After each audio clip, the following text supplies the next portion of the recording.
আমাদের বিশ্বাস রাখতে হবে আল্লাহ হচ্ছেন আল আলিমুল হাকিম।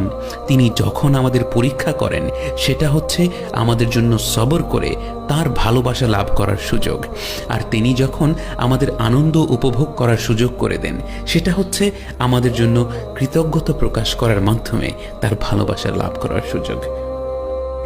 দিন শেষে আমরা যখন অতীতের দিকে ফিরে তাকাবো তখন মনে হবে আমাদের জীবনে ঘটে যাওয়া প্রতিটি ঘটনাই গুরুত্বপূর্ণ ছিল। যে ঘটনাগুলো তখন অসহনীয় মনে হয়েছিল, বর্তমানে এসে মনে হবে সেই ঘটনাগুলো না ঘটলে আমাদের জীবনের গল্পটা যেন পরিপূর্ণ হতো না।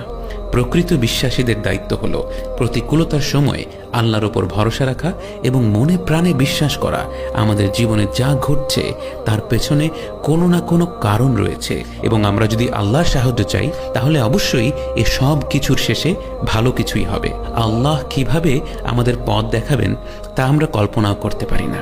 আমাদের জীবনে যখন প্রতিকূলতা আসবে, যখন মনে হতে থাকবে এই দুঃসময় থেকে পরিত্রাণের আর কোনো উপায় নেই, মুসলিম হিসেবে আমাদের দায়িত্ব হবে আল্লাহর ওপর তাওয়াক্কুল করা এবং ধৈর্যের সাথে আমাদের দায়িত্বগুলো পালন করা। সমাধান আমাদের চোখের সামনে না থাকলেও আল্লাহ তাআলার কাছে নিশ্চয়ই আছে।